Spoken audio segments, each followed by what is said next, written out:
Oke, konfirmasi, ini udah ini ya, statusnya ter-recording ya, teman-teman ya? Sudah, Pak. Sudah ya? Oke ya, Sudah, terima Pak. kasih. Oke, selamat pagi. Hari ini kita mau belajar Enterprise System Implementation, minggu pertama. Jadi definisinya simpel tadi ya, ada proses dimulai dari, suatu keputusan, biasanya perusahaan ya, kita sepakat mengadopsi sistem. Karena apa? Kita mau berkembang, kita mau lebih maju, kita mau lebih produktif, ya, itu tujuan, organisasi. Dan diakhiri adalah organisasi itu akan menggunakan sistem enterprise day by day, ya, setiap hari, menjadi sebagai, bagian tak terpisahkan dan selalu dikerjakan oleh orang-orang yang ada dalam organisasi. Oke, saya, lanjut ke, slide berikutnya. Nah, objektifnya apa sih teman-teman kok, kelas ERP dan SI ini belajar ini ya, itu kira-kira tujuannya apa ya? Sehingga di sini teman-teman bisa tahu nih, oh ternyata ini aku bisa ini, bisa itu ya, sehingga harapan setiap kita yang memaparkan suatu materi adalah teman-teman itu punya punya punya apa, punya rasa keingintahuan atau tertarik gitu ya dengan apa yang dipelajari dan semoga cocok dengan tujuan kenapa Anda mengambil mata kuliah ini. Ya, objektifnya adalah satu, yaitu mampu mampu mampu mengimplementasikan solusi enterprise system ya. Tadi saya bilang ya, enterprise system tidak hanya ERP ya. Nanti kita lihat apa aja sih itu, kok nggak cuma ERP ya. Padahal tahunya ya banyak orang tahunya ya sistem enterprise ya ERP ya, itu bukan ya. Jadi ERP adalah salah satu solusi dari enterprise system ya. Kemudian adalah kedua mampu dan ini ya mampu mengerti bisnis proses ya. Jadi di sini walaupun ESI ya ESI ini lebih praktikal ke project, tapi tetap ada materi untuk bisnis proses tetap ada ya. Karena apa? Ini jadi modal Anda nanti ketika berinteraksi dengan project Anda. Jadi Anda nanti diberikan ODO masing-masing, setiap tim mendapat satu database ODO. Nah, di situ kalian akan berkreasi bagaimana sih dengan case perusahaan yang dikasih ya nanti tim masing-masing akan dikasih blueprint perusahaan itu kalian bisa menjawab memberikan solusi secara praktiknya kayak apa ya di situ nanti ada sales ada inventory ada pembelian ada produksi dan accounting ya jadi kita batasi di mata kuliah ini sebetulnya bisa lebih banyak lagi ya tapi kita batasi adalah bagian-bagian bisnis proses yang istilahnya utama dalam suatu bisnis ya, di mana biasanya selalu ada sisi penjualan, selalu ada sisi produk, barang atau inventory. Kemudian ada aktivitas pembelian, ada produksi dan accounting ya. Untuk perusahaan di Indonesia yang tipikalnya banyak dagang ya, itu kalau dalam list ini, itu hanya produksi ini yang biasanya nggak dipakai, ya. Jadi kalau kalian nanti kalau habis mengambil mata kuliah ini, dapat klien, kemudian kliennya dagang, wah malah Anda lebih simpel ya, karena apa? Anda nggak perlu selesaikan di bagian produksinya, ya. Tapi percayalah saya kalau enterprise system ini sangat diperlukan untuk perusahaan yang besar. Nah, perusahaan besar biasanya nggak mungkin ya cuma dagang. Biasanya ada sisi produksi. Maka itu topik ini pas ya, minimal syarat minimal bisnis proses yang bisa membantu Anda memberikan solusi ke perusahaan pada umumnya. Ya, kalau dagang oke, tanpa produksi lebih simpel. Tapi kalau menengah, oh ternyata ada produksi kecil-kecilan, ada rakitan, ada maklun dan macam-macam ya. Nah, itu Anda juga punya gambaran. Nah, kemudian poin ketiga adalah Anda nggak cuma tahu bisnis proses, nggak cuma tahu teori, tapi Anda juga akan mengerti bagaimana cara mengkonfigurasi ke dalam suatu produk ERP yang dipilih. Ya, dalam hal ini nanti Anda akan diberikan materi dasar bagaimana mengkonfigurasi Odoo ya. Sehingga itu menjadi modal nanti kalau Anda dapat blueprint perusahaan X gitu ya. Lah Anda aplikasikan dari kemampuan Anda udah menerima materi bisnis proses, Anda terima basic konfigurasi. Nah, itu Anda kembangkan kreativitas Anda, seni Anda untuk melakukan konfigurasi dalam hal ini Odoo supaya nanti mirip atau bisa eh, bisa menyelesaikan kebutuhan dari PT X tadi misalkan. Ya PT X perlu ini, perlu ini, perlu ini. Nah, itu kalian bisa meramu mengkonfigur suatu Odoo sehingga Odoo-nya itu wah bisa kayak perusahaan itu ya. Jadi itulah garis gampangnya bagaimana membawa budaya perusahaan PT X tadi ke dalam ERP. Ya, jadi intinya itu seperti itu. Jadi kalau ERP Anda hasilnya itu enggak kayak perusahaan itu ya berarti gagal ya. Contohnya apa? Contohnya gini, misalkan PT X. PT X itu sebetulnya adalah perusahaan dalam bidang jasa, gitu ya. PT X bekerja dalam bidang jasa. Kemudian Anda habis baca blueprint-nya, Anda bikin konfigurasinya di Odoo, Anda siapkan. Nah, ketika dilihat Odoo Anda ternyata kok nggak bisa ya, nggak bisa menginputkan transaksi penjualan jasa ya, kok sepertinya kok kayak malah dikonfigurasi untuk penjualan barang, dagang. Beda ya, dagang sama jasa kan beda ya. Kalau jasa itu kan barangnya nggak kelihatan, ya. Tapi kalau dagang itu kan produknya jelas, ya barangnya ada, bisa kelihatan. Nah sehingga apa namanya ceritanya PT X itu nggak masuk deh di Odoo Anda. Jadi itu yang namanya gagal. Ya, harusnya apa? Apa yang bisa dirasakan PT X, apa yang bisa dilakukan sehari-hari di PT X, ya baik harian, bulanan, tahunan, itu bisa dimasukkan ke dalam ERP Odoo tersebut. Ya, itu gampangannya seperti itu. Itu salah satu contoh ya, masih banyak cara hal lain, poin-poin yang membuat PT X dan ERP Odoo ini nggak ngeling, itu banyak hal ya. Karena kualitas komunikasi antar perusahaan dan kita sebagai konsultan itu sangat menentukan keberhasilan itu tadi ya. Jadi kalau kita takut-takut tanya, enggak paham tapi diem, enggak tanya ke bisnis proses owner-nya, wah ya nanti Anda kehilangan banyak informasi ya. Bagaimana membuat ERP ini jadi benar-benar kayak perusahaan X tersebut. Nah, itu objektifnya. Nah, untuk pekerjaan-pekerjaan yang berhubungan dengan SI atau ERP ya, sama aja ya. Jadi ini adalah beberapa contoh pekerjaan yang sangat spesifik ya dengan pengetahuan Anda dalam SI maupun ERP ya. Masih ada beberapa pekerjaan lain yang bisa dihubung-hubungkan juga, tapi mungkin nggak ini ya, nggak fokus 100% ya. Jadi yang terfokus di sini adalah dengan belajar SI di mata kuliah ini, nanti Anda akan dikasihkan tuntunan flow project seperti apa, dokumennya apa, dengan praktikal dengan project ERP Odoo. Nanti pasti dalam di tim Anda nanti akan saya minta ada yang menjadi sebagai project manager. Ya, project manager yaitu suatu manajer yang mengatur bagaimana project ini tentang pembagian tugas, tentang bagaimana mengontrol berjalannya project, kemudian deliverables apa yang harus diselesaikan sebagai syarat untuk closing tahap demi tahap, kemudian sampai go live, support dan sistem itu terapplicable dalam perusahaan. Nah, itu dilakukan oleh yang namanya project manager. Nah, dalam tim nggak mungkin semua project manager pastinya ya. Itu pasti semua orang juga pasti tahu. Nggak mungkin semuanya jadi manajer dalam sebuah tim.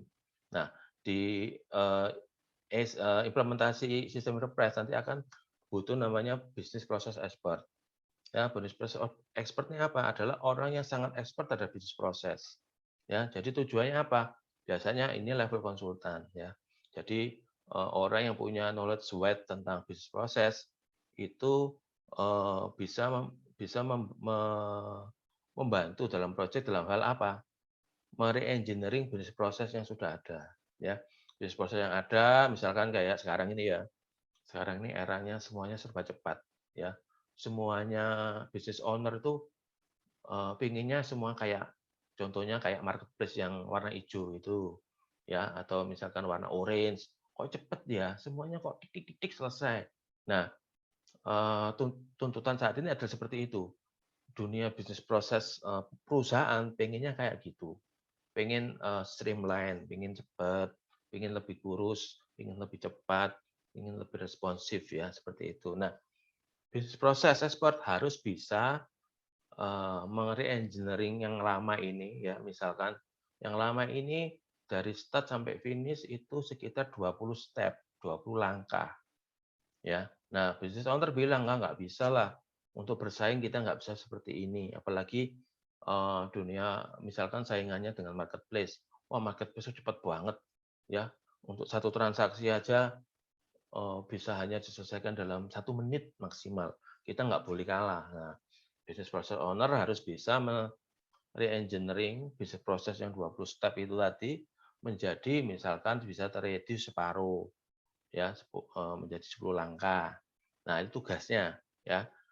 Eee, nggak hanya me-reduce terus banyak yang hilang ya, informasinya hilang, nggak bisa di-track, kontrolnya nggak ada, tapi nggak juga gitu ya. Tapi selain streamline, tapi apa, ada kontrol yang masih terukur ya, informasinya masih, terjaga. Nah, itu baru, re-engineering yang bagus ya. Nah, itu perlu banyak knowledge wide dengan, business process expert ya, harus banyak knowledge. Biasanya business process expert ini, konsultan yang, berpindah-pindah perusahaan ya. Hari ini perusahaan, misalkan perusahaan dagang, besok perusahaan manufacturing, besoknya perusahaan listrik, besoknya lagi. Jadi banyak pengetahuannya sehingga, bisa memberi, bantuan solusi.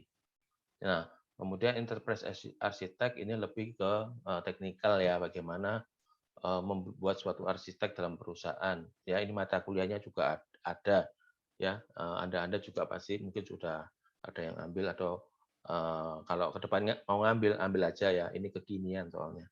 Jadi bagaimana suatu, orang memberikan, blueprint ya, bagaimana gambaran besar arsitek dalam suatu enterprise, apa aja sih itu. Biasanya layer yang di sini biasanya meliputi, layer aplikasi, software, dan, infrastruktur gitu ya. Jadi, arsiteknya seperti apa.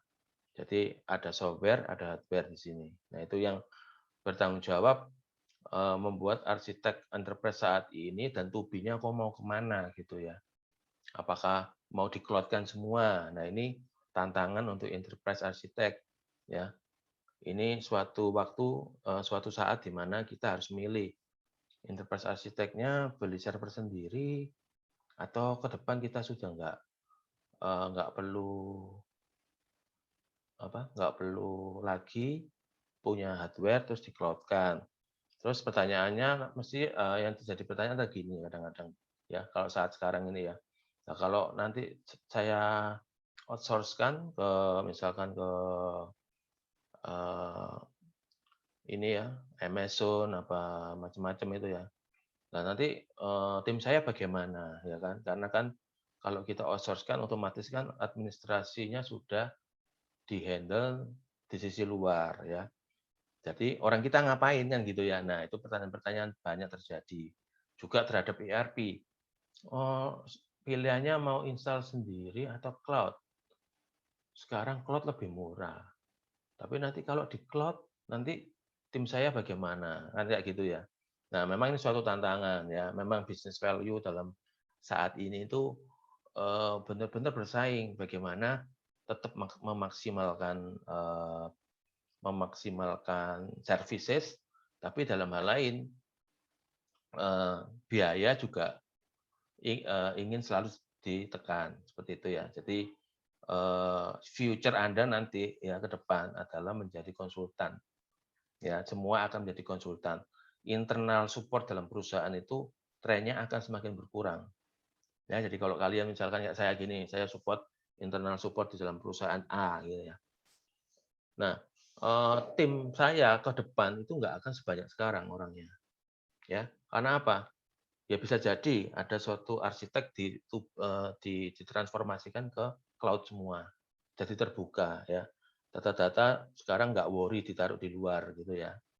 Ya otomatis kita nggak ada lagi ngerawat server di kantor, nggak ada. Mungkin ruang server ke depan di kantor udah nggak gede gitu ya. Kalau sekarang ruang server itu bisa satu satu ini ya, satu ruang tersendiri gitu ya.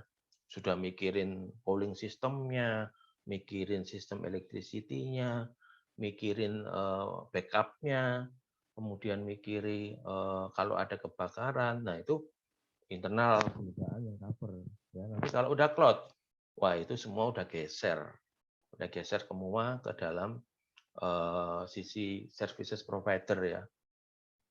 Nah, itu challenging ke depan. Jadi kalau saya lihat ke depan, orang IT kebanyakan akan jadi konsultan. Ya, konsultan. Jadi tidak hanya menjadi bagian perusahaan satu gitu ya, tapi menjadi perusahaan konsultan di mana nanti ya tiap hari Anda melayani.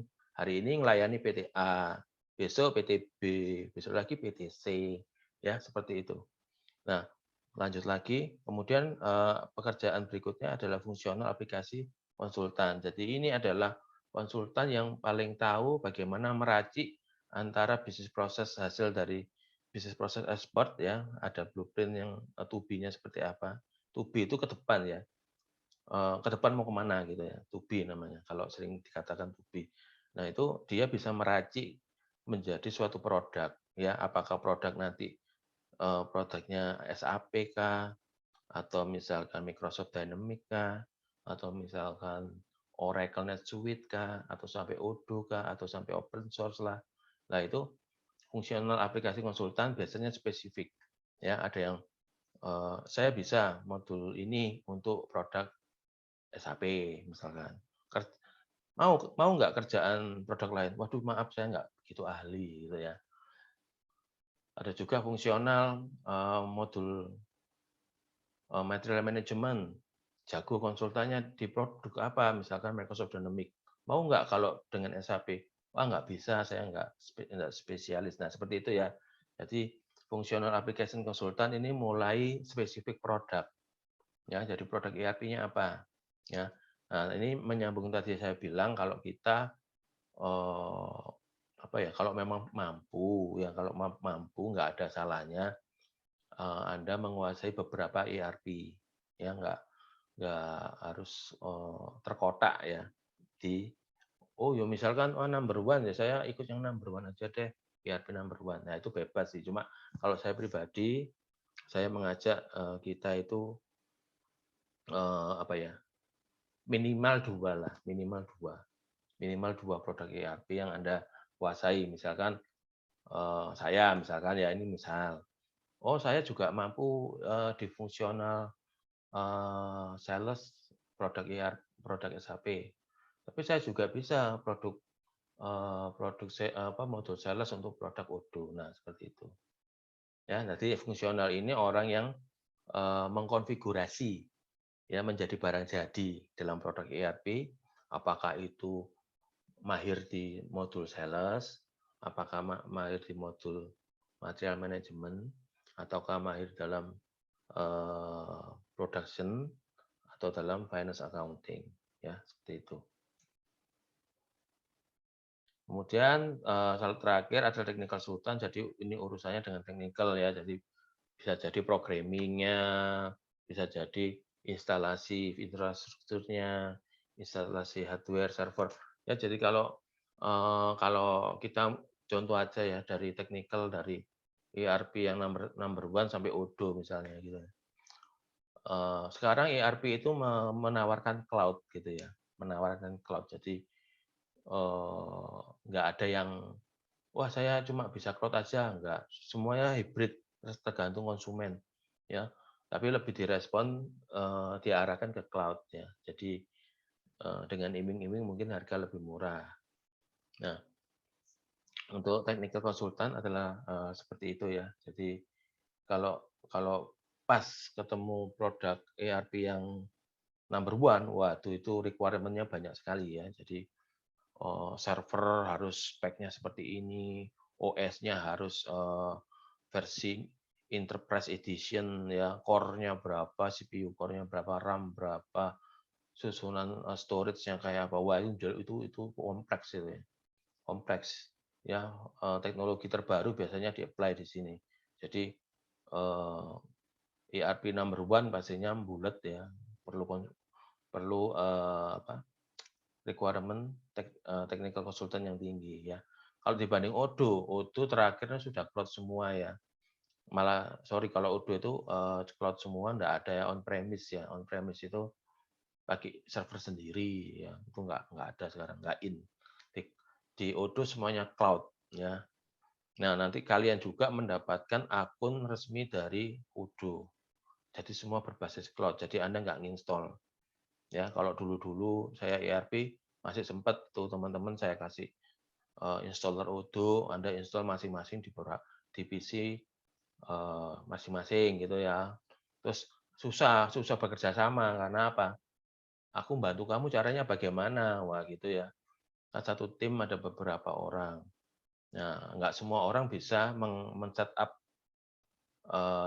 networking gitu loh. Jadi jadinya pinjam-pinjaman komputer, "Ayo aku pinjam komputernya hari ini aku input." Nah sekarang hari ini nggak ada kayak gitu ya. Jadi Anda semuanya, on cloud semua, Anda dalam tim masuk login bersama-sama bisa, bekerja bersama-sama bisa, mau ngerjain di jam apapun bisa ya. Jadi, manfaatkan kemudahan ini untuk, lebih, ini ya, lebih apa ya, lebih baik lagi dalam mengerjakan tugas-tugas maupun projeknya.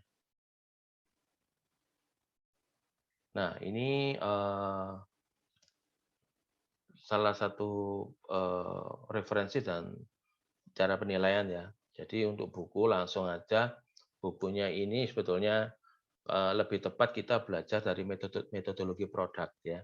Jadi untuk materi, untuk theoretical-nya saya mengambil, dari ini, ERP Implementation Methodologies dan Strategies dari Mary M. Dunaway, University of Arkansas. Ini cukup bagus dan bisa ter-apply di banyak produk ERP ya. Jadi dia tidak ter-mindset ke salah satu produk ERP, enggak ya.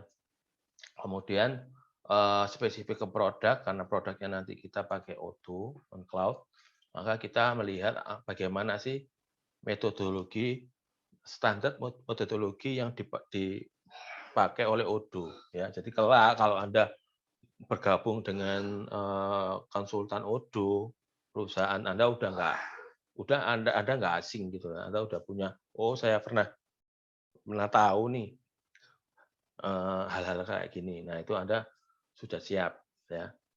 Kemudian untuk penilaian, materi, kelas ERP, kelas SI ini adalah praktikal ya. Praktikal, jadi ada tugasnya nggak banyak, jadi kalau bisa yang bagus sekali gitu ya, tugasnya jarang-jarang, karena apa? Tugas di mata kuliah ini adalah tugas berkesinambungan, ya. Tiap minggu tiap minggu itu akan menjadi, satu kumpulan project Anda, nanti Anda lihat di akhir kuliah.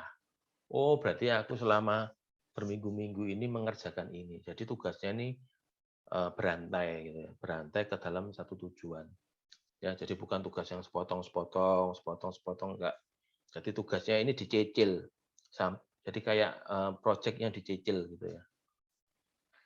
Nah, untuk penilaiannya mayoritas pasti di project ya. Project itu dalamnya ada beberapa dokumentasi project yang nanti akan dihasilkan. Kemudian adalah aplikasi Odoo yang sudah dikonfigurasi. Ini akan menjadi penilaian. Ya, jadi nilainya bagaimana, Pak? Pak aplikasinya bilang bagus enggak? Adalah sesuai dengan blueprint Anda ya.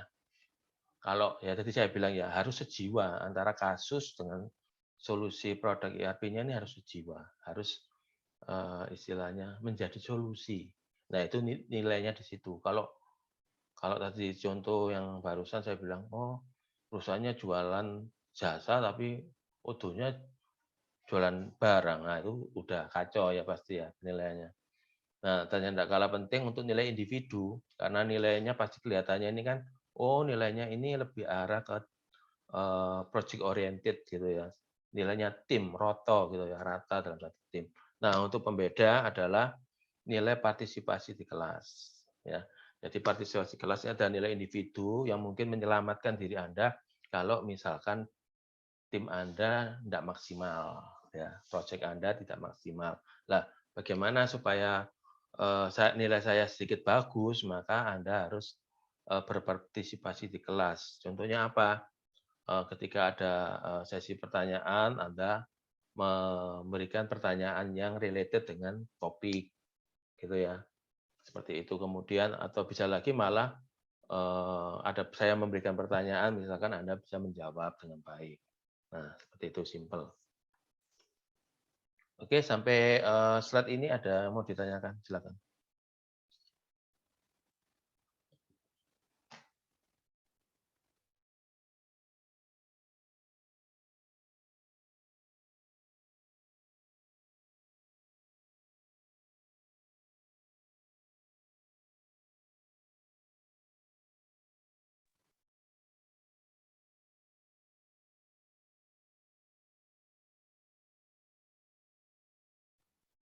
Oke, kalau belum ada saya lanjut lagi. Di sini jumlah yang hadir sekitar berapa ini? 25 termasuk saya ini 24 ya. Berarti ada beberapa rekan yang nggak hadir ya.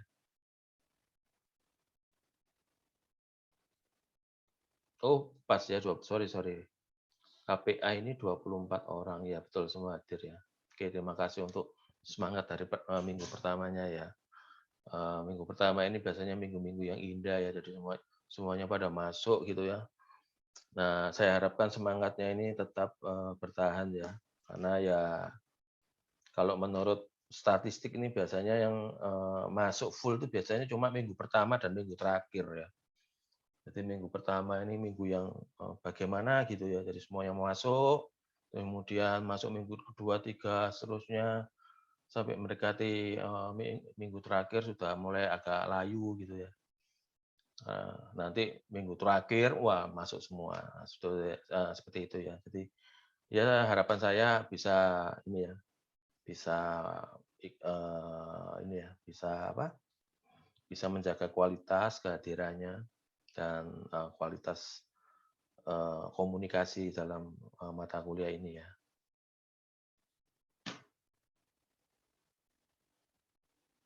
Oke, dokumen and sharing ya. Jadi nanti dokumen itu akan saya taruh di OLS setiap kali mata kuliah selesai ya. Jadi saya berikan per minggu,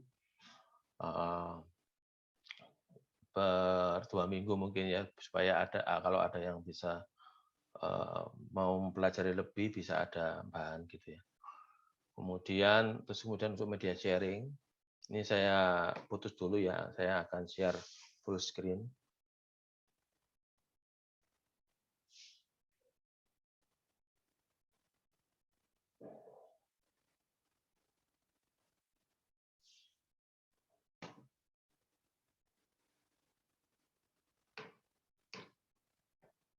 Kemudian untuk dokumen itu ya, dokumen nanti akan saya di OLS. Kemudian untuk kolaborasi kita, sharing kita, ini saya akan present browser saya ya.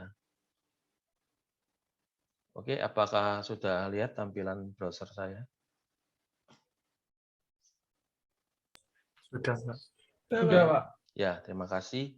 Jadi kalian mulai ya, mulai ini kan masih belum tegang ya. Jadi Anda bisa juga cari di Facebook untuk cari ini ya, ERP, ESI, IF, Ubaya A. Ini untuk KPA. Ya, sambil Anda dengarkan saya, Anda masuk ke Facebook, Anda searching nih, Anda join ke sana. Ya, jadi di Facebook ini cara saya untuk supaya lebih gampang ya merespon teman-teman untuk bergabung ya, untuk apa kalau ini udah masuk ya. Nah, seperti itu ya. Jadi Anda cari SSI, ERP, SIF Ubaya ya.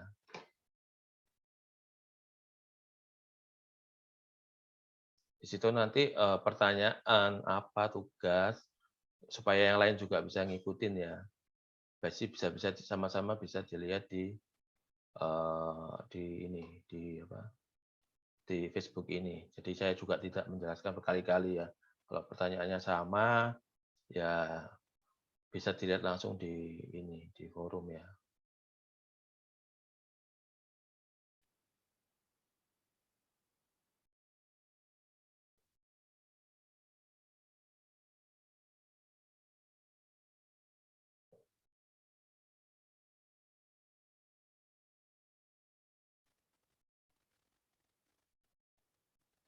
Oke, gampang ya. Jadi nanti saya lanjutkan lagi untuk approve-nya. Ini beberapa teman sudah mudah sekali kan. Jangan masalah kamar ya, satunya tuh KPB soalnya.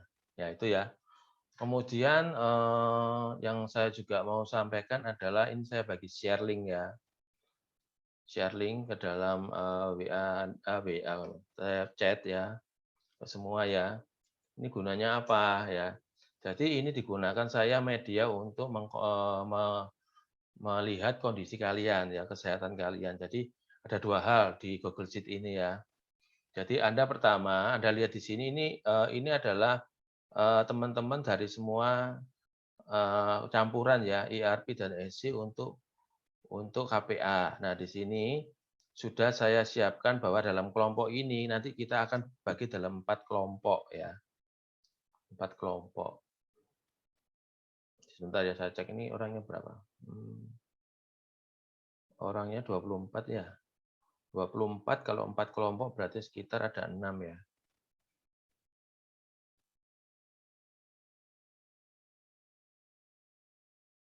Ya, jadi 6 kelompok. Jadi satu kelompok nanti kalian pilih menjadi, satu kelompok 6 orang ya. Jadi di sini sudah saya pilih langsung, ya ini fix jangan diganti. Jadi yang ijo-ijo ini adalah fix ya. Jadi kelompok 1, 3 orang pertama adalah Devina, Patrick, dan Alif ya. Nanti teman-teman yang lain atau kelompok ini silakan memilih anggota lain yang belum ada nomornya ini ya, misalkan ini menjadi anggota kelompoknya ya. Jadi koordinasi ya. Jadi, supaya balance ya, ada kelompok yang saya tentukan, ada kelompok yang Anda tentuin sendiri anggotanya. Ya, jadi harapannya, semuanya bisa adil gitu ya. Jadi kelompok 2 misalkan ini sudah terfix ya, Wahyu, Helmi, Kausar ini di kelompok 2 sudah fix, nggak boleh ganti-ganti. Nah, silakan kelompok lain yang belum ada anggotanya ini, silakan diajak ya, diajak. Mau masuk kelompok 2. Nah, ini udah ya, Rian udah join kelompok 4 ya. Nah, seperti itu. Jadi, kelompok 4 ini, sudah maksimal ya, ini 4-nya malah banyak sekali ya, satu kelompok 6 orang ya. Sudah fix itu ada 3 orang, jadi kurang 3 orang lagi ya. Jadi 4 ini kelebihan ya, kelompok 4 ya. Kelompok 4-nya ini kelebihan ya. Jadi ini nggak apa-apa, diisi nanti setelah mata kuliah juga nggak apa-apa, cuma saya sampaikan aja tujuannya. Tujuannya JIT ini adalah untuk pembagian kelompok ya, total di kelas ini ada 4 kelompok, masing-masing 6 orang ya. Nah, itu tujuan pertama untuk penentuan kelompok, nanti, ini nggak masalah, nanti bisa dikerjakan. Kemudian yang perlu diperkerjakan ya setiap kali Anda nanti mau masuk ke kelas ya jam 7 atau di tengah kuliah Anda merasa, "Oh saya sempat nih ngisi ya." Jadi di sini ada kolom W1 sampai W14 ya. W itu week ya, week pertama, minggu kedua dan seterusnya. Nah, di sini saya minta tolong ini juga sebagai tanda absensi ya bahwa Anda itu hadir. Ya, tugasnya apa ya? Ini Anda memilih ya. Jadi misalkan nomor 3 ini Devina ya, baris nomor 2 Devina. Ini milih, hari ini dalam keadaan sehat, batuk pilek, babil atau isoman ya. Kalau Anda sehat ya Anda pilih sehat ya, harapannya seperti itu. Tapi kalau Anda, nggak enak badan selama kuliah, ya Anda isi, kondisi kesehatan Anda, batuk pilek gitu ya. atau batuk dan pilek itu babil gitu ya. Nah, nanti kalau ternyata moga-moga juga enggak ya teman-teman ada yang misalkan reaktif nih atau malah sudah ter-PCR positif. Nah, Anda pilih yang pilihan ke bawah yaitu isolasi mandiri ya. Ini tolong dibantu informasinya sekaligus untuk mengkonfirmasi kehadiran ya. Nah, coba mungkin ada teman yang mau isi dulu yang week pertama siapa kira-kira? Untuk membuktikan nangkep. Nah, itu ya sudah si Wahyunya pilek ya. Nah, ini batuk pilek ya enggak apa-apa, terus saja ya, nggak ada denda, nggak ada apa-apa ya. Siapa tahu malah nanti dikirimin obat gitu ya. Nah, ya oke, paham Pak, teman-teman sudah paham ya, untuk week pertama ini sebagai absensi sekaligus untuk memonitor, kesehatan teman-teman ya. Jadi ini juga membantu konsiderasi jurusan universitas untuk, ini ya, apa, cara pembelajaran ini ya, akankah online-nya sampai kapan, seperti itu ya. Oke, teman-teman udah paham kayaknya ya. Nah, untuk Helmi mungkin bisa dijelaskan ini, nggak apa-apa ya, kita sharing aja ya, kan bukan hal yang ini. Untuk Helmi mungkin bisa ini, aktifkan suaranya. Lagi apa, ini, lagi reaktif aja atau udah confirm? Enggak, Pak, salah pilih, Pak. Pilih, oh tak kira isoma itu kan saya nggak ini, saya nggak pakai kata-kata positif gitu ya. Saya pakai isoma ya, isolasi mandiri. Jadi Enggak, salah salah salah pilih. ya? Oh ya udah, semoga sehat ya.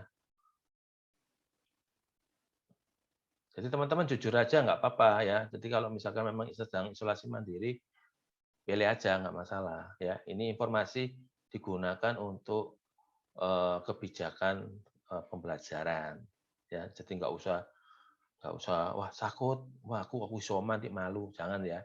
Jadi ini penyakit ini bukan penyakit kesalahan siapa-siapa ya. Selain kesalahan pribadi kan juga karena lingkungan. Jadi kita nggak tahu ya, nggak tahu sumbernya dari mana. Jadi mohon teman-teman transparan aja nggak apa-apa.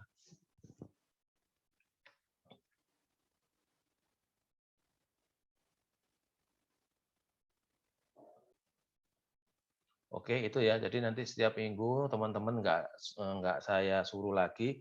Nanti rutin, anu ya, apa langsung aja ya, otomatis ya isi ya. Oke, itu yang kedua ya fungsi dari sheet ini. Selain pembagian kelompok adalah untuk meng-capture histori kesehatan masing-masing. Oke, sekarang saya kembali ya ke slide ya.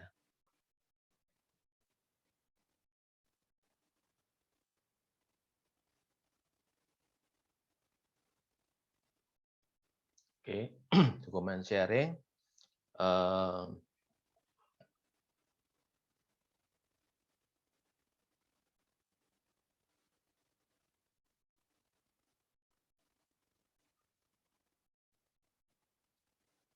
Saya next ke slide berikutnya.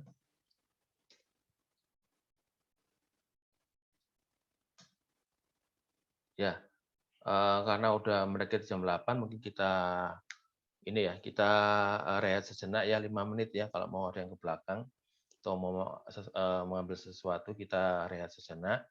Nanti kita kembali di jam 8:05. Oke, terima kasih.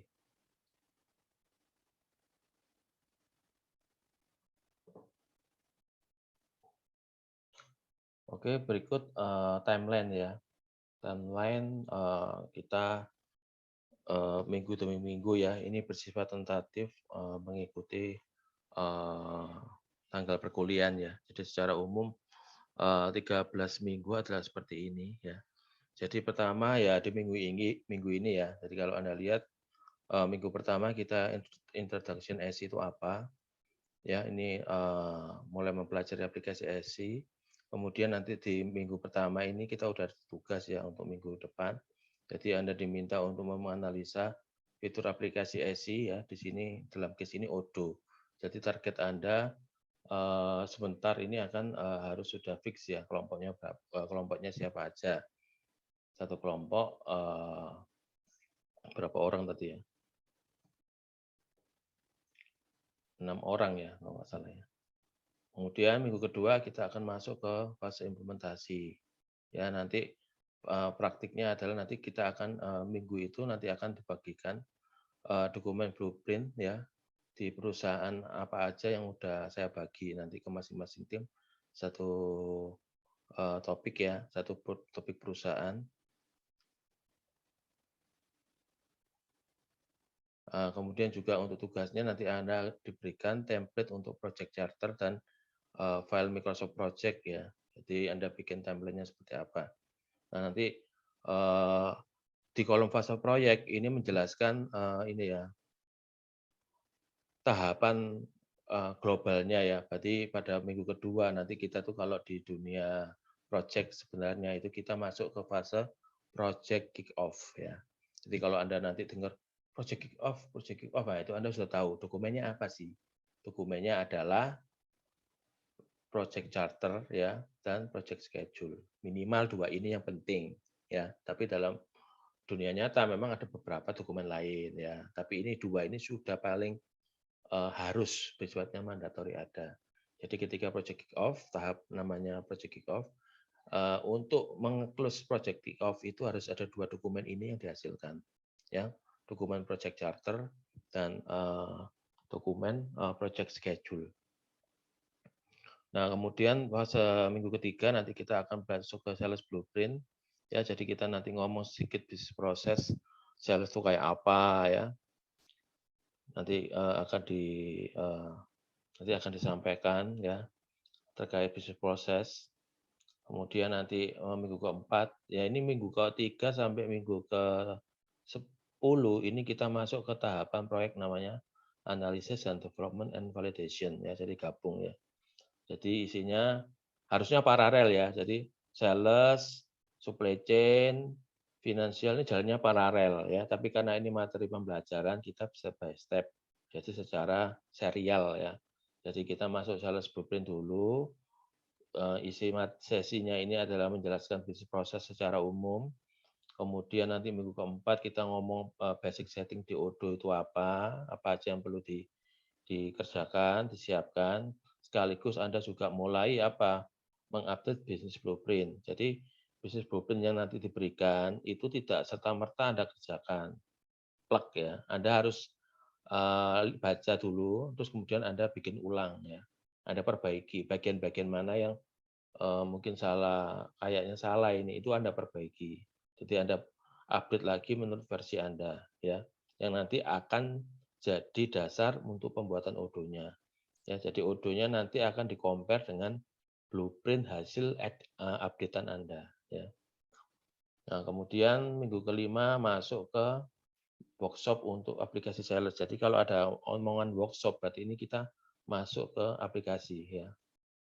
Materi adalah, saya memberikan materi tentang, konfigurasi Odoo seperti apa, ya secara general, secara umum. Kemudian minggu ke-6 masuk ke supply chain, ya hubungannya dengan material management, dengan production, ya. Nah itu nanti sama ada pembahasan tentang bisnis proses, materi bisnis proses. Kemudian minggu ke-7 nanti mulai masuk supply chain pertama, yaitu ngurusin persediaan dan pembelian, ya. Kemudian minggu ke-8 baru kita ngomong production, ya, produksi.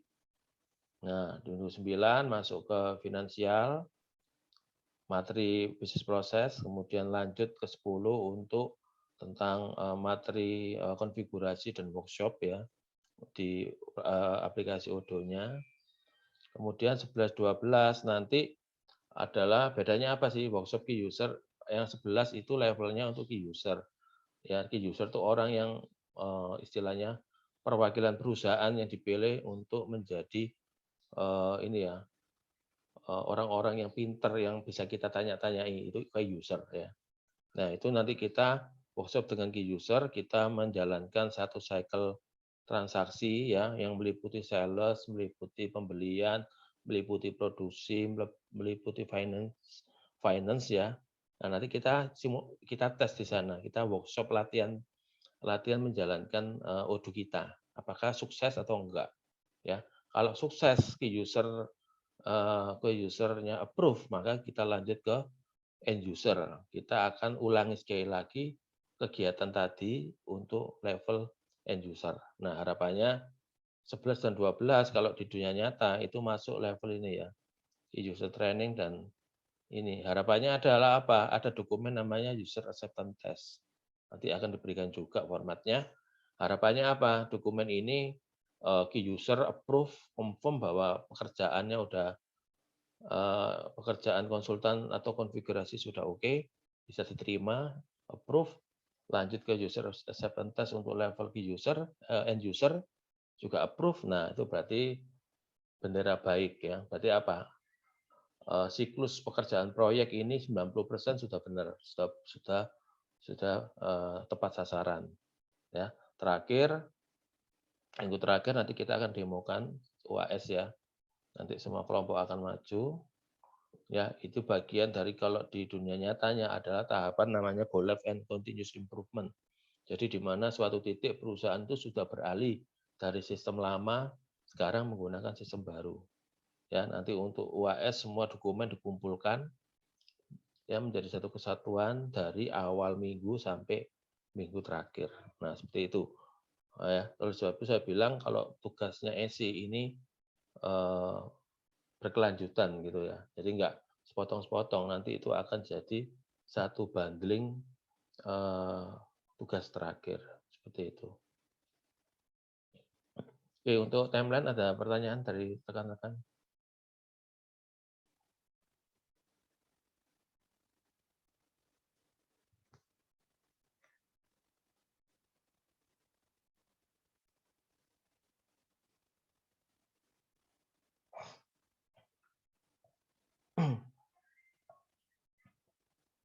Oke, bisa jelas ya. Jadi ini timeline kita.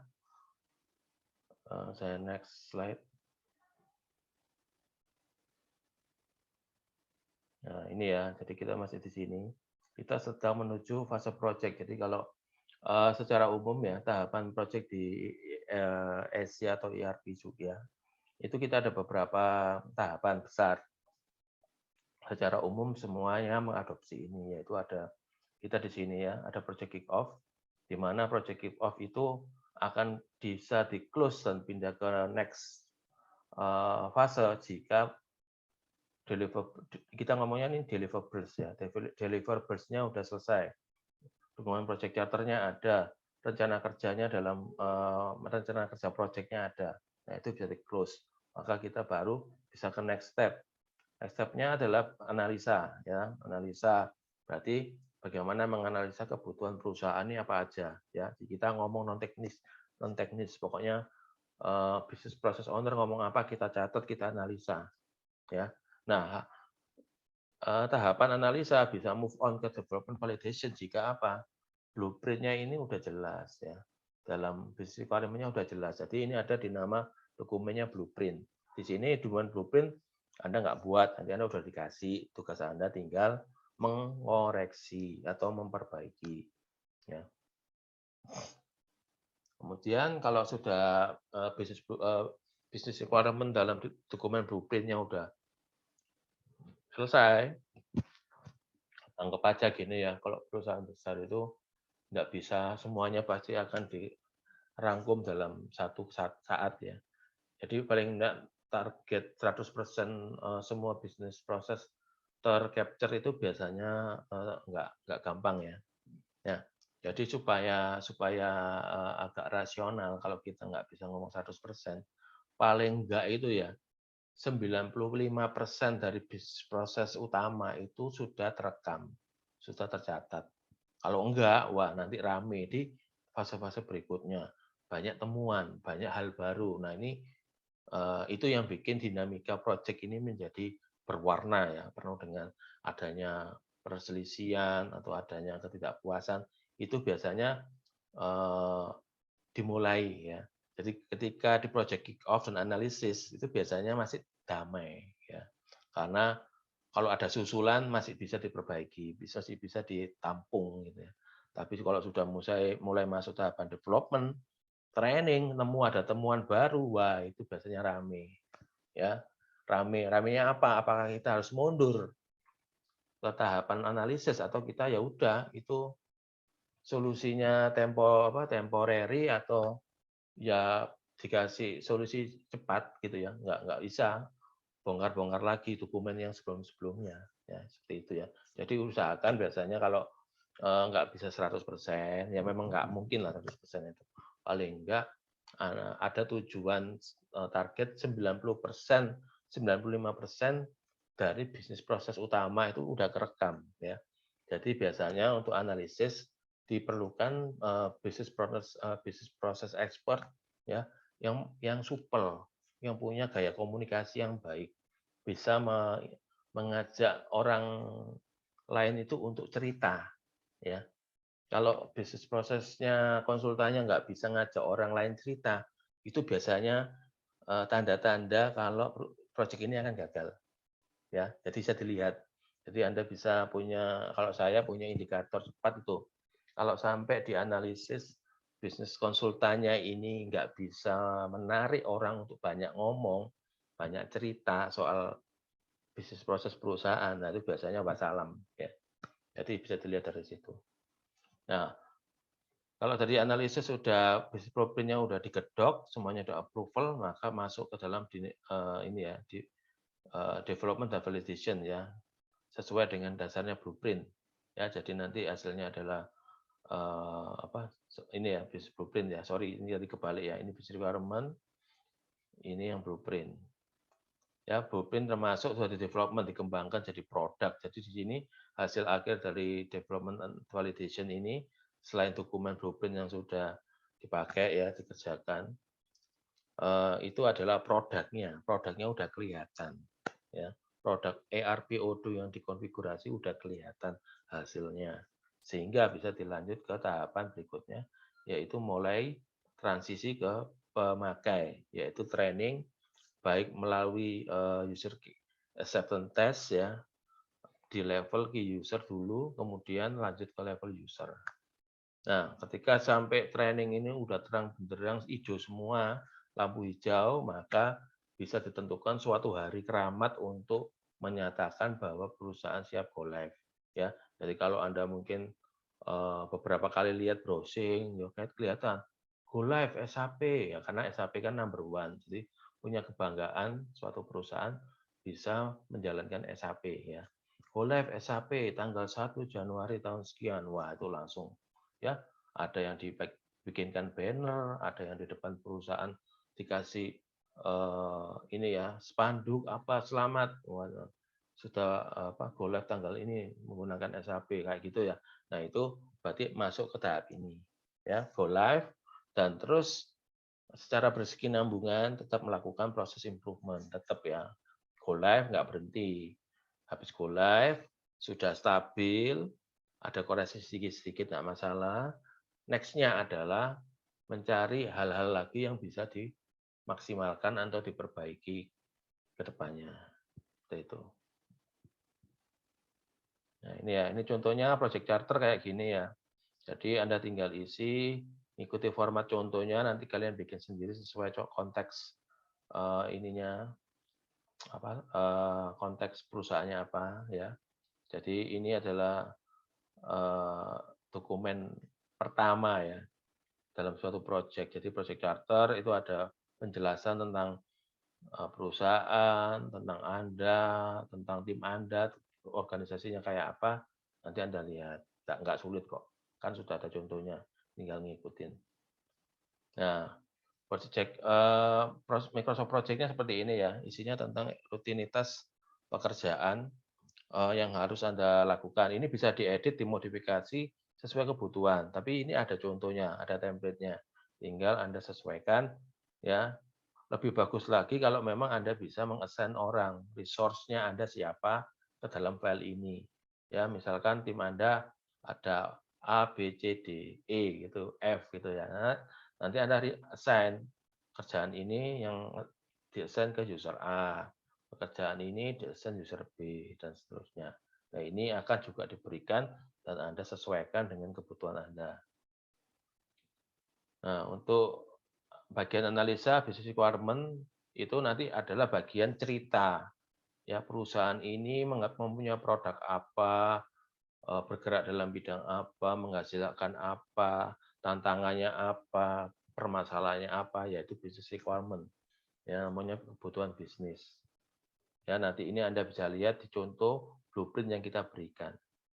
Ya. Nah, bagian subbab keduanya ada business blueprint. Nah, ini mulai ngomong solusi. Solusi terhadap produk odonya. Oh iya, nanti ada masalah ini di odonya kita akan buat seperti ini. Nah, ini dikasih ya. Contoh di layar ini adalah SAP, sehingga banyak kata-kata SAP ya. Jadi jangan dicontoh ya, jangan dicontoh plek karena apa? Setiap produk ERP itu punya caranya sendiri-sendiri ya.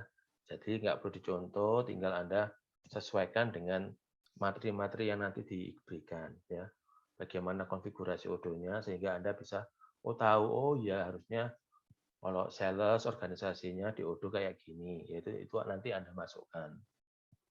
Seperti itu. Nah, blueprint selesai, masuk ke training UAT. Ini format dokumennya ya. Jadi ada format end to end. Apa tuh kok format kok? Ada transaksi end to end ya. Jadi dari penjualan di mana nanti di tengah-tengahnya ada unsur pembelian, misalnya ada unsur produksi sampai dijual, sampai timbulnya piutang, ada invoice sampai dilunasi. Nah, nanti akan diberikan. Ini contohnya ya langkah-langkahnya. Atau kita ada yang ngomong ini adalah bisnis skenario ya. Skenarionya kayak gini. Nah, udah seperti itu ya. Nah, ini untuk buku panduan untuk SI bisa baca-baca sendiri di buku ini ya. Enterprise System and Application John Wiley and Son ya, Incorporate 2013. Nah, ini buku ini akan menjadi materi di minggu pertama untuk menjelaskan tentang SI. Nah, jadi intinya apa sih enterprise system itu adalah pokoknya software yang kapasitasnya besar. Ya, baik itu untuk mengcover yang namanya bisnis proses perusahaan, kemudian flow informasi yang dibutuhkan, reportingnya apa, sampai data analisis, biasanya di kompleks organisasi ya. Terus kenapa kok di sini ada kata kompleks? Iya, biasanya kalau organisasi nggak kompleks, orangnya sedikit, ngapain pakai program ya, tambah pusing ya. Orangnya cuma sedikit tapi pakai program, wah itu kadang menjadi kendala ya. Nah, kenapa enterprise system juga penting? Ya karena dalam namanya perusahaan dan juga tantangan saat ini, ya pastinya enterprise system ini jadi isu ya, isu dalam manajemen ya. Karena kita tahu sekarang adalah sistem itu informasi adalah merupakan salah satu daya saing perusahaan ya. Perusahaan nggak perform juga gara-gara dia nggak punya informasi, nggak bisa bersaing, nggak bisa mengeluarkan inovasi produk yang baru karena nggak bisa tahu informasi apa-apa gitu ya. Nah ini penting karena apa? Sekarang yang namanya enterprise system ini adalah dibutuhkan ya oleh oleh strategi corporate atau strategi perusahaan untuk meningkatkan ya ini top line dan bottom line itu intinya adalah antara meningkatkan revenue dan income ya. Jadi dalam teori ekonomi yang namanya perusahaan itu adalah mencari untung ya. Jadi namanya ini ya ekonomi. Jadi yang disebut ekonomi adalah memberikan nilai tambah dalam perusahaan sehingga timbul perusahaan ya. Nah, perusahaan itu cari untung, revenue atau income atau bahasa TikToknya sering-sering ngomongnya cuan ya, cari cuan. Jadi kalau nggak cuan ya itu bukan bukan bukan perusahaan ya. Karena ingin untung maka harus didukung oleh salah satunya sistem enterprise supaya cepat, supaya jelas, bisa terkontrol, bisa dianalisa dan bisa dilanjutkan dengan pengambilan keputusan lainnya. Ya, nah ini ada biasanya sistem enterprise ini biasanya ini ya mengintegrasikan accounting, finance, marketing, HR dan operation ya, operation macam-macam ya. Nah, tadi saya bilang, loh, ERP itu salah satu sebetulnya contoh dari enterprise, sistem enterprise ya, yang paling jadi, apa aja yang lain, contoh-contoh yang lain. Nah, ini di slide ini kita jelaskan bahwa sebetulnya banyak ya. Jadi ada yang paling sering orang yang mendasar adalah produk ERP. Ya, ada juga supply chain management. Nah, teman-teman juga sudah familiar sedikit ya, ada ERP kok masih ada supply chain management. Nah, tapi saya nggak bahas ya, karena tadi lebar lagi. Yang penting ada ya, supply chain management. Kemudian ada CPFR, yaitu Collaborative Planning, Forecasting, and Replenishment. Ya, ini nggak umum di Indonesia ya, tapi di luar Indonesia aplikasinya banyak ya.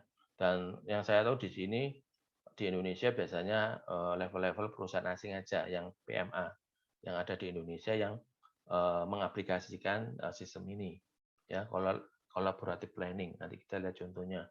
Kemudian yang cukup familiar adalah CRM, Customer Relationship Management ya. Ini juga di mata kuliah ada, jadi kayak ERP, SCM, CRM ini adalah mata kuliah yang cukup menarik untuk diikuti sekarang ya. Jadi disarankan spend waktu untuk belajar ya, karena ini ya ERP, supply chain, CRM ini adalah lumayan 3 besar ya untuk sistem enterprise yang dipakai dalam perusahaan-perusahaan besar. Nah, ini ya, kenapa kita kok belajar sih, kok perlu belajar, kok nggak langsung terjun dalam mengimplementasikan suatu enterprise ya, karena kompleks. Ya, mengimplementasikan sesuatu yang besar itu nggak gampang.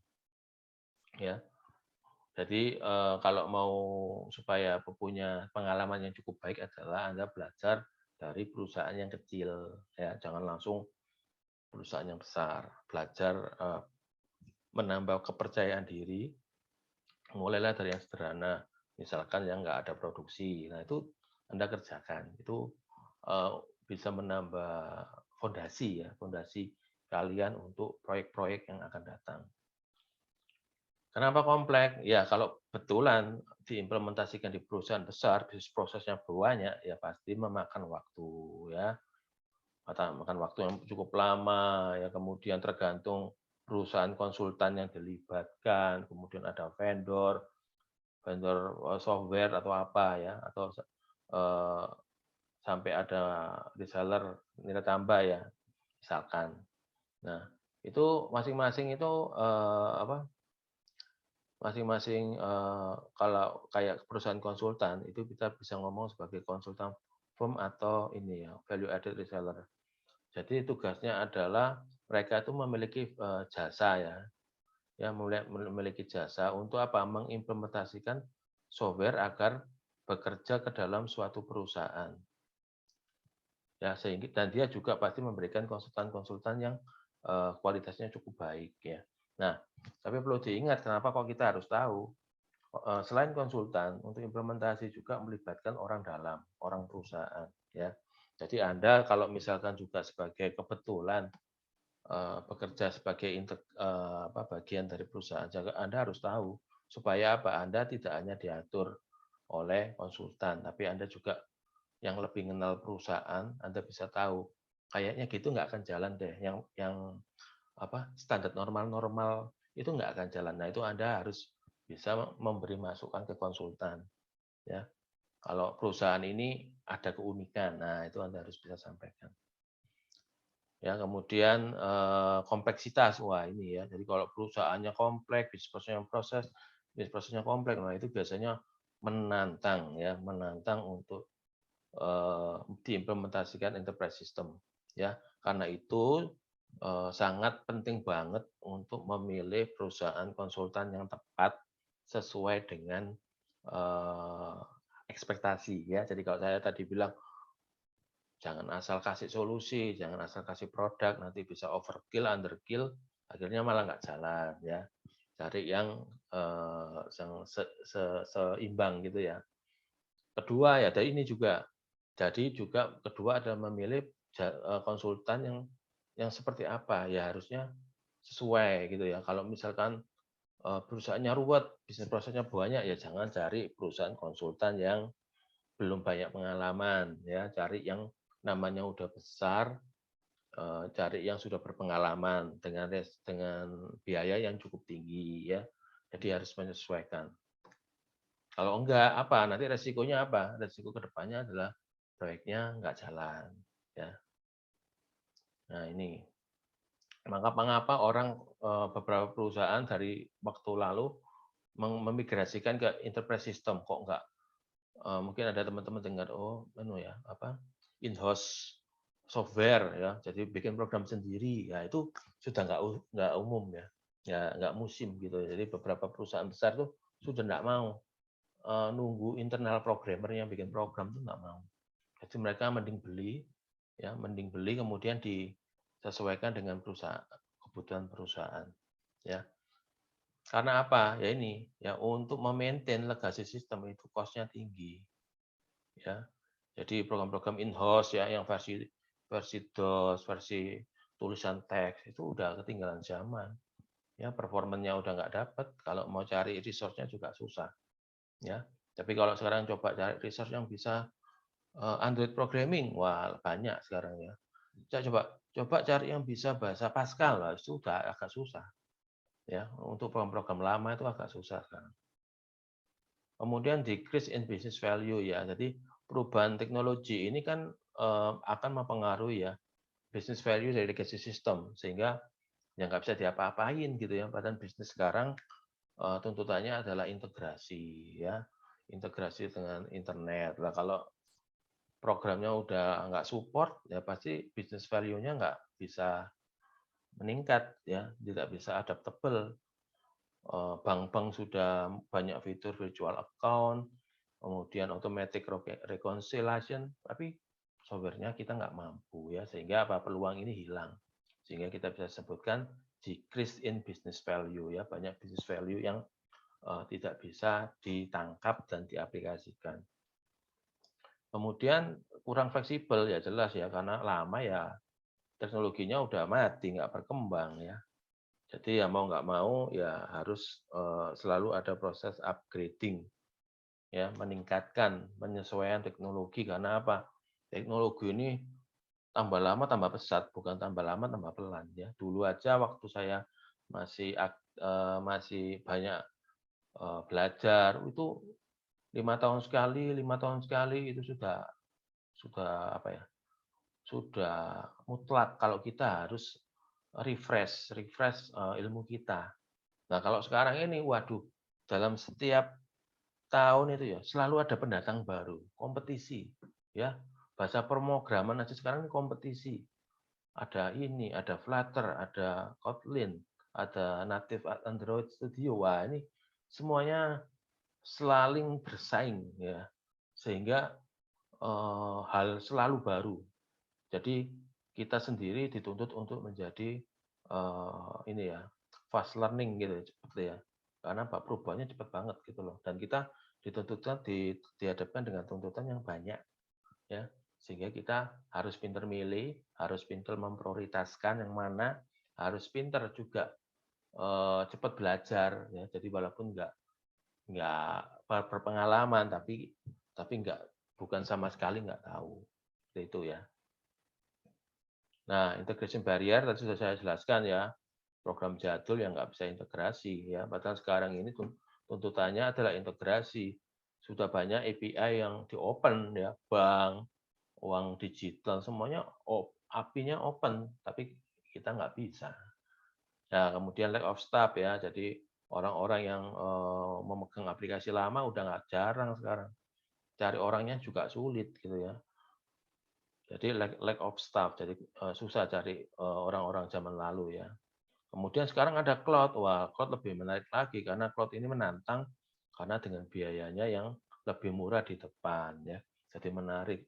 Sekarang banyak tawaran menarik tapi kok kita masih bertahan dengan sistem jadul. Nah, jadi kan jadi ya banyak orang pasti berpindah ya dengan yang baru berbasis cloud lebih murah ya. Jadi juga apa?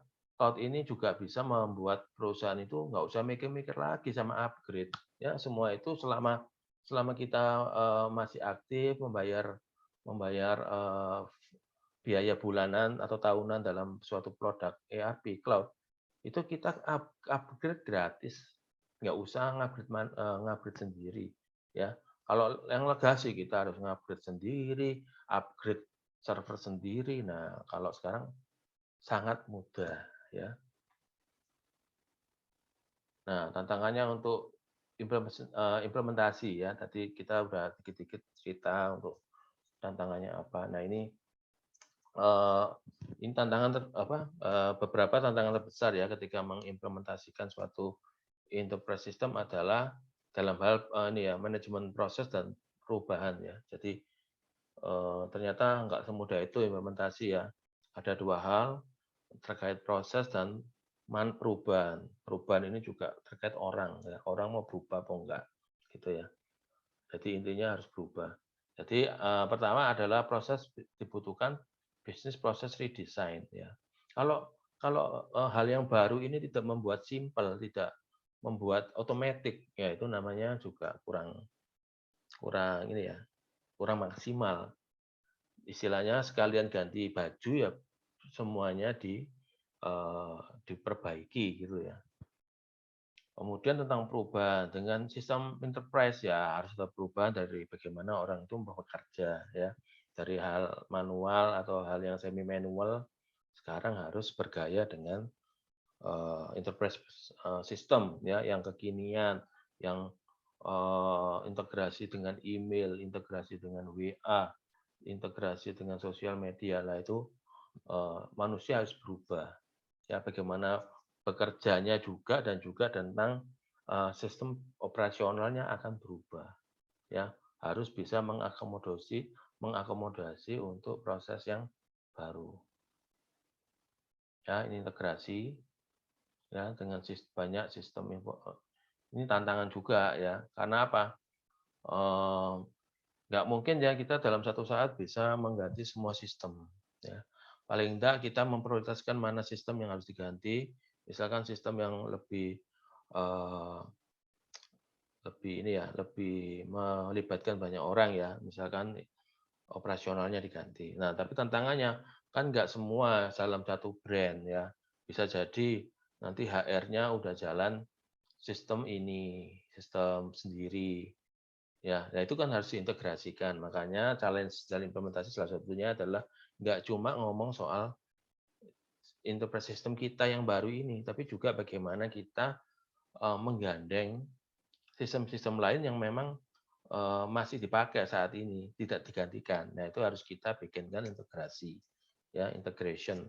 Nah, itu yang cukup penting untuk diperhatikan supaya pergantian dengan enterprise system ini itu memberikan kemudahan. Nah, ini ya, ini ada beberapa ekspektasi yang mungkin tidak tepat sasaran dan mungkin ini bisa menjadi tugas Anda untuk memberikan ini ya masukan kepada orang-orang bos yang mungkin nggak paham, kurang paham ERP dan memang mungkin belum mengambil mata kuliah ini ya. Jadi Anda harus bisa menjelaskan apa-apa ekspektasi yang sebetulnya tidak tepat ya. Jadi ada ada suatu apa namanya owner tuh wis pokoknya ganti program aja ya prosesnya nggak diganti. Nah itu adalah kalau seperti itu seperti yang disampaikan di sini adalah itu nggak mau merubah ini ya bisnis proses daripada bisnis prosesnya. Jadi itu sebetulnya tidak akan enterprise system itu tidak akan menambah daya daya saing gitu ya, kayak hanya cuma kayak ganti ganti baju gitu ya atau ganti mobil. Jadi hanya mengkomputerisasikan hal-hal yang tidak terkomputerisasi ya. Jadi hanya komputerisasi ya. Kalau dibilang bisnis prosesnya masih lama ya lama, cuma sedikit terbantu oleh komputer gitu aja ya. Jadi kalau mau implementasi ya harus bisa menyempatkan untuk juga mere-engineering bisnis proses, ya sehingga match dengan sistem enterprise yang kekinian. Ya, jadi itu sayang sekali kalau cuma keluar uang, akhirnya bisnis prosesnya masih sama. Jadi hanya kita sebut sebagai hanya mengkomputerisasikan. Ya, jadi itu rugi banget. Ya, kemudian ini beberapa eksekutif ya, misalkan CEO, owner atau malah IT manajernya sendiri itu tidak merasa kalau kalau apa analisa untuk planning dan implementasi ini penting, fase penting. Ini harus disampaikan ya bahwa ini sangat penting sehingga analisa ini nggak cukup waktu untuk menganalisa, harus benar-benar dianalisa karena risknya besar dan melibatkan banyak orang. Ya, kemudian wah nggak usah training, diabaikan aja training soalnya bayar, gitu ya. Untuk menekan biaya nggak usah training atau trainingnya nggak usah semua. Nah, ini salah ya. Ya, jadi harus benar-benar training secara serius dan mengikuti ini apa anjuran dari standar konsultan ya. Jangan karena biaya terus ya wah nggak penting di skip aja supaya habisnya sedikit nggak bisa seperti itu ya. Ruginya nanti akan ke depan itu sendiri. Nah, ini nanti bisa dibaca ya, ada project manager ada projeknya tidak disupport oleh perusahaan secara luas ya, nggak dapat dukungan nih, ya toh, tidak ada apa itu pressure atau arahan dari atas ya yang strong ya, CEO-nya juga nggak memberi backing-an gitu ya atau fasilitas kepada tim project juga ini ya salah satu kurang kurang mantap ya. Karena apa? Kita harus merubah orang. Merubah orang kadang perlu paksaan. Nah, itu harus didapatkan support dari CEO atau atasan paling tinggi dalam perusahaan. Nah, bisa jadi salah milih project manager. Ya, ternyata project manajernya nggak cocok dengan skop case perusahaan. Nah, ini skop perusahaannya rumit. Dikasih project manager pengalamannya baru 2 tahun. Nah, itu ya. Nah, seperti itu nanti bisa dibaca sendiri. Ini ada cost-nya ya, biaya-biaya apa ini untuk implementasi dari enterprise system. Ya, itu sangat tergantung, biaya itu tergantung dari skala software ya. Software-nya kalau number one ya pasti mahal. Kalau medium lebih murah biayanya ya. Kemudian karena enterprise system perlu hardware-nya ya pasti ngikuti kebutuhan software-nya, butuhnya requirement-nya berapa. Terus perlu konsultan dan biaya analisis. Kemudian yang paling juga mempengaruhi adalah lamanya proses. Semakin lama proses implementasi, semakin kompleks bisnis prosesnya, maka biayanya semakin mahal. Ya, kemudian biaya training. Nah, ini ada beberapa contoh ya, contoh kegagalan, bukan untuk menakuti sebetulnya, tapi lebih membuat kita itu, oh gini ya, kenapa kok memang untuk implement ini nggak bisa asal asal terjun gitu nggak bisa. Ya, Anda harus punya bekal teori supaya step by step-nya ini Anda punya dasar ya. Ketika Anda sukses proyek pertama, sukses proyek kedua dan seterusnya, itu sudah hafal otomatis, sudah tidak perlu buku. Ya, tapi alangkah baiknya kalau terjun pertama jangan kebanyakan budaya di kita ya. Oh wis pokoknya nggak usah persiapan, pokoknya langsung aja masuk, tidak pinter, istilahnya itu sampai hari ini saya masih ingat. Learning by doing. Nah, itu ya. Learning by doing itu nggak semua pekerjaan bisa learning by doing ya. Jadi ada hal-hal yang bersifat kompleks nggak bisa learning by doing, tapi harus punya dasar teori ya, punya dasar pengalaman. Nah, ini contohnya adalah Dow Chemical ya. Dia tuh proses implementasinya nggak singkat, 7 tahun ya. 7 tahun implementasi, bayangkan perusahaan harus menghabiskan uang berapa ya? Ini half billion dollar ya habisnya untuk 7 tahun proyek implementasi. Nggak bisa mikir saya kayak apa modelnya itu ya. Nah ini Kmart mungkin agak tahu ya Anda teman-teman kayak wholesale gitu ya. Saingannya Walmart gitu mungkin ya. Tahun 2002 ini ya. habiskan 130 juta dolar ya, tapi apa output-nya? Gagal, ya kan? Nah, Walmart pernah nggak beli, ya toh. Dia merasa orang in-house-ku cukup nih bikin program sendiri, nggak usah beli produk ERP yang jadi, ya. Nah, ternyata dengan berjalannya waktu dan, akhirnya baru sadar nih, aku nggak bisa ini kalau terus-terusan ingin harus apa, bersaing secara global.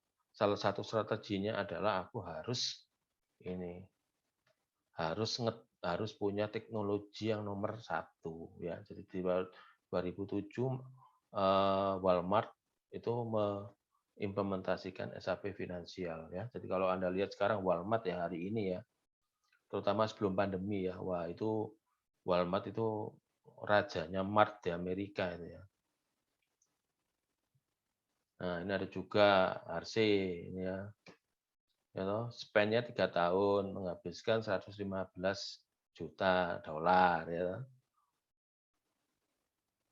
Nah, dia menggantikan semua sistem lamanya. Nah, salah satu bumerangnya dia adalah dia langsung menggantikan all system di semua departemen di waktu yang sama. Nah, ini dia harus, kelepasan ya, maksudnya planning-nya nggak pas ya, belum belum belum, menangkap bahwa sebetulnya untuk kondisi Hershey ini nggak dimungkinkan untuk mengaplikasikan semuanya pada satu saat, ya. Jadi ini pelajaran buat kita semua, ada kalanya implementasi itu juga, tidak bisa langsung semua. Contohnya apa? Misalkan, kita punya grup perusahaan, kita punya 20 perusahaan, ya. Idealnya kita ganti semua dong 20 perusahaan. Ya kan? Tapi kalau kita belajar di sini, itu mengandung risk. Ternyata banyak perusahaan juga yang nggak hati-hati, pengen live go live semua ternyata buyar. Ya, karena apa? Terlalu sulit, terlalu kompleks. Nah, akhirnya kalau kita punya case 20 perusahaan, kita pilih-pilih dulu nih. Kita mau bagi berdasarkan apa? Ya udah, misalkan aku coba deh perusahaan yang paling kecil, yang nggak ada yang resikonya kecil. Nah, kalau nanti kalau sukses akan saya teruskan ke perusahaan-perusahaan lainnya, ya itu alternatif satu. Alternatif 2, ya mungkin nggak enak ya, terus ya semua tetap 20 perusahaan. Tapi misalkan, aku 20 perusahaan semua, tapi finansial dulu. Nah, dikecilin skop pekerjaannya. Nah, itu juga bisa, tergantung nanti, pengambilan keputusan seperti apa, ya. Nah, ini untuk Nike, wah dia mengimplementasikan, website-nya itu.com ya, untuk, planning and supply and demand planning, software. Nah, ini ternyata apa, salah milih produk malah menimbulkan duplikat order, ya, data-datanya duplikat di Asia. Wah, itu tambah pusing ya. Pengennya pakai program tambah gampang, ternyata mungkin ini masalahnya salah pilih produk ERP-nya salah. Ya, nah seperti itu. Jadi ini beberapa pengalaman. Ya, ada Fox Mayer ya, di ini kan.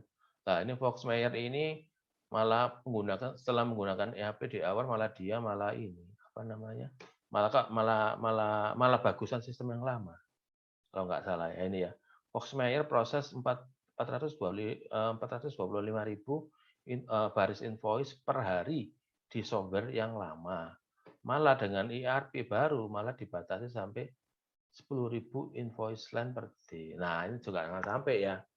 Makanya itu, sebagai konsultan dan kita sebagai internal perusahaan harus, istilahnya gini ya, kalau kita mau pakai produk, mungkin kita lebih baik sebelum-sebelumnya udah mulai belajar, setahun, plus minusnya produk ini apa sih.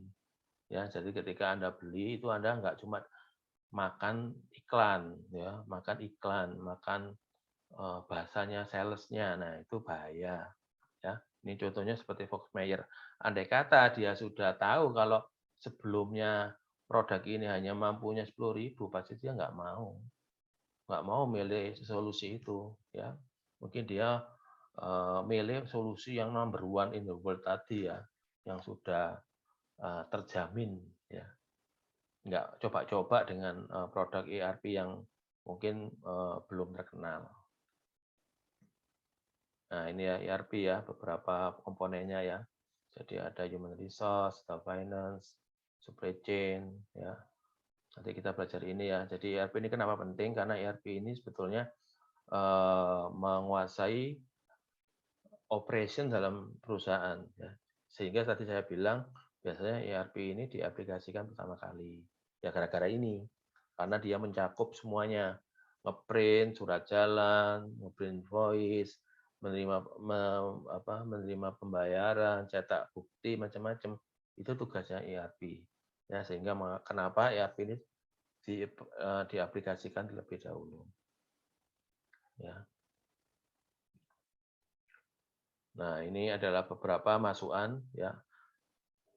Bagaimana poin-poin apa yang membuat suatu ERP project itu berhasil. Ya, ini hasil dari suatu artikel ilmiah yang saya baca ya. Jadi kita lihat dari grafik bar ini ya. Yang paling penting ada dua ya dari 5. Ini adalah ini ya. Jadi kalau ingin berhasil harus ada eksekutif support yang benar-benar kuat ya. Kedua adalah ini, organisasi change itu mau berubah. Itu penting banget ya. Jadi kalau salah satu dari dua ini pasti nggak ada, kayaknya akan nggak sukses ya. Nah, supply chain. Nah, supply chain seperti ini. Supply chain sebetulnya adalah pengembangan dari ERP ya. Jadi kalau di ERP itu kan istilahnya supply chain-nya kurang bagus gitu ya, kurang canggih. Ya, makanya supply chain ini di-embed-kan ke dalam ERP. Jadi bukan meniadakan ya. Jadi ERP sudah punya, kemudian supply chain-nya dicangkokkan. Karena apa?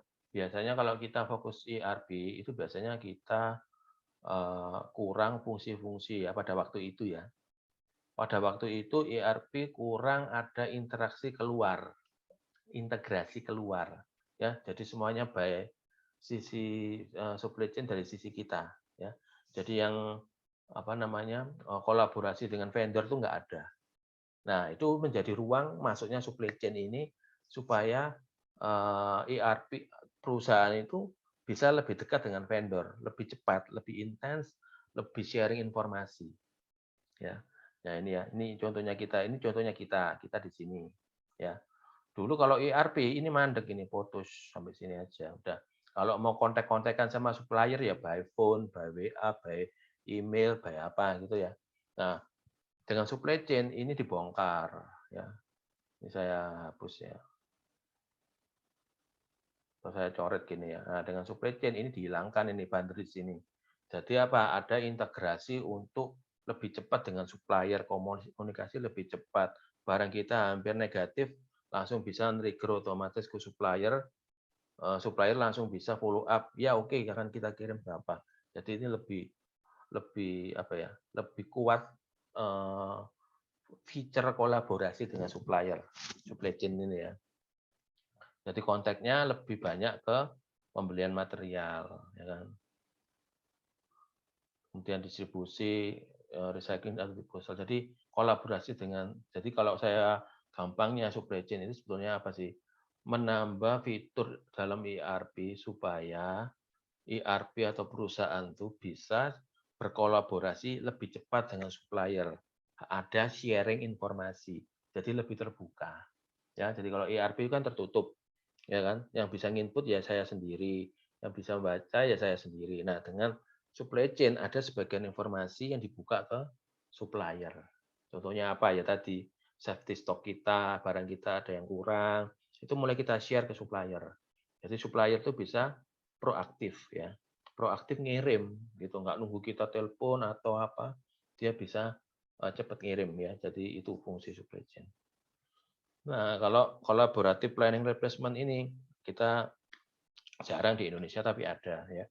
Biasanya untuk perusahaan-perusahaan PMA yang ada rantai suplainya atau misalkan perusahaan dalam satu grup.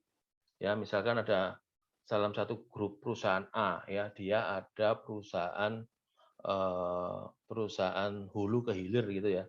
Jadi misalnya apa sih hulu ke hilir itu dia juga misalkan bisnisnya minuman kaleng gitu ya, bisnis minuman kaleng.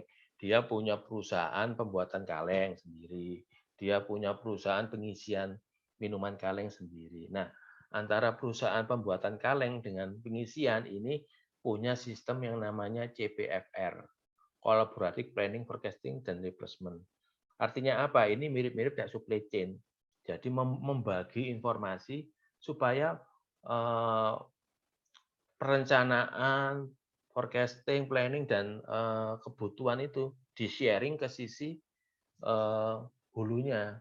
Ya, aku butuh kaleng sekian, langsung dikirim cepat dan sebagainya. Nah ini di luar negeri ini contohnya ada P&G dan Walmart ya. Ya, kalau di luar negeri bisa sampai apa? Perusahaan yang berbeda. Kalau di sini jarang sekali ya. Namanya sharing info itu masih enggak apa ya, masih enggak banyak yang mau menjalankan. Tapi kalau di luar negeri sudah enggak pikir-pikir begitu asal punya bisnis objektif yang sama. Contohnya P&G and Walmart ya. Jadi Walmart ini kan retailer, P&G ini kan ini apa wholesale-nya ya atau perusahaan-perusahaan pembuat produknya ya. Jadi dia supaya Walmart nggak pernah kehabisan barang, P&G dan Walmart ini mengkonekkan program ini ya. Jadi P&G ini selalu secara kontinu mengisi ya produk Pampers Baby Diaper ini di Walmart ya. Jadi nggak pernah kosong. Jadi Walmart juga nggak terbantu ya.